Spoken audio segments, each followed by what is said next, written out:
गर्मी के मौसम में आम की रेसिपी ना बने, ये कैसे हो सकता है। आम की तो बहुत सारी रेसिपीज़ आप आजकल बना रहे होंगे, तो चलिए आज बनाते हैं ये आम की खट्टी मीठी रेसिपी। इसे हमारे यहाँ खटमिठिया कहा जाता है, सिरका कहा जाता है। आपके यहाँ किस नाम से जानते हैं, कमेंट करके बताइएगा ज़रूर। तो आइए बनाते हैं खाने के साथ सर्व किया जाने वाला ये खटमिठिया, जो कि खाने में तो अच्छा लगता ही है, इसे बनाना भी बेहद आसान है। तो इस रेसिपी को बनाने के लिए ना मैं इस्तेमाल कर रही हूँ 4 कच्चे आम। वज़न में देखेंगे तो ये आधा किलो आम है, यानी कि 500 ग्राम। इसे मैंने पानी से धो लिया है, छील लिया है। उसके बाद ना चाकू की सहायता से इसके पल्प को अलग कर लेंगे इस तरीके से, और लंबे लंबे स्लाइसेस में इसे काट लेंगे। जिससे आम काटा जाता है, अगर वो वाला टूल आपके पास है तो उससे आप इसे काट सकते हैं। उसमें क्या है, आप इसके गुठली को भी अच्छे से काट सकते हैं और गुठली को भी रेसिपी में इस्तेमाल कर सकते हैं। मैं इस तरीके से पतले पतले स्लाइसेस में इसे कट कर ली हूँ, और इसका गुठली जो है ना मैं इस्तेमाल नहीं कर रही हूँ। आप चाहें तो एज इट इज़ इस गुठली को भी इस रेसिपी में इस्तेमाल कर सकते हैं। तो चलिए अब एक पैन गरम करें और उसमें डाल दें 2 से 3 चम्मच तेल। मैं सरसों के तेल में बना रही हूँ इसे। हल्का सा इसे गरम हो जाने दें। जब तेल हल्का गरम हो जाए तब इसमें थोड़ा सा हींग डाल दें, थोड़ा सा जीरा डाल दें, थोड़ा सा मेथी दाना, और इसी के साथ थोड़ा सा सौंफ डाल दें। अब इसमें 2 खड़ा लाल मिर्च डाल दें, हल्का सा इसे चला लें। अब कुछ सेकेंड्स के बाद इसमें जो हमने आम काट के रखा है ना, उसे डाल दें।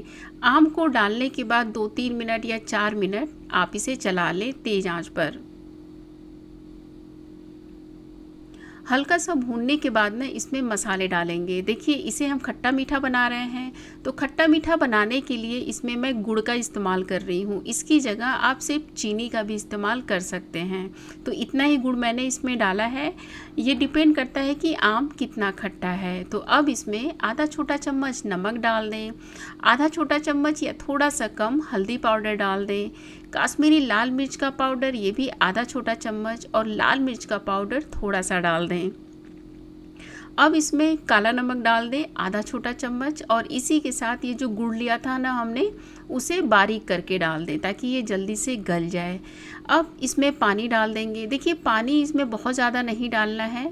इसे हमने पकाना है करीब 10 से 12 मिनट के लिए। तो पानी इसमें इतना डालें अंदाजे से कि ये जो आम है ना अच्छे से पक जाए, यानी कि ट्रांसपेरेंट हो जाए, और ये जो हमने पानी डाला है ना वो गुड़ के साथ मिक्स होके अच्छा सा चिपचिपा चाशनी तैयार हो जाए। तो अच्छे से मैंने इसे मिक्स कर लिया है। थोड़ा सा पानी और डाल देते हैं। अब इसमें मैंने 2 चम्मच के करीब चीनी डाल दिया है। ये ऑप्शनल है, आप सिर्फ गुड़ से भी बना सकते हैं, या आप चाहें तो गुड़ की जगह चीनी का इस्तेमाल कर सकते हैं।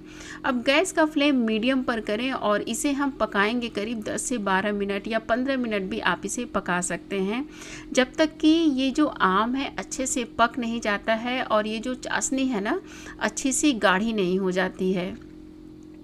देखिए, इसको बनाने का सबका अपना अपना तरीका है। बहुत लोग इसे एकदम गाढ़ी चाशनी में पसंद करते हैं, एकदम चिपचिपा होना चाहिए। अगर आप वैसा पसंद करते हैं तो इसमें गुड़ या चीनी की मात्रा आप बढ़ा सकते हैं। तो बस अभी पूरे 12 मिनट हुए हैं और मैंने गैस का फ्लेम जो है बंद कर दिया है।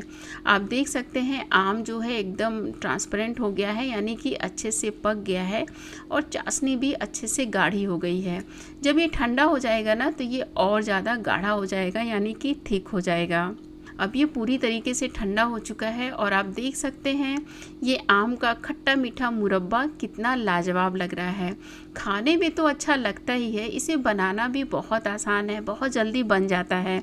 इसे आप पराठे के साथ, रोटी के साथ या सिंपल दाल चावल के साथ भी सर्व कर सकते हैं। ये बहुत ही ज़्यादा अच्छा लगता है। तो उम्मीद करती हूँ ये रेसिपी आपको ज़रूर पसंद आई होगी। अच्छी लगी हो तो इसे लाइक, शेयर और चैनल को सब्सक्राइब ज़रूर करें। इस रेसिपी को बना कर ना आप हफ्ते दिन तक फ्रिज में स्टोर करके रख सकते हैं, और जब मन करे आप इसे एंजॉय कर सकते हैं। तो मिलते हैं नेक्स्ट वीडियो में। Thank you.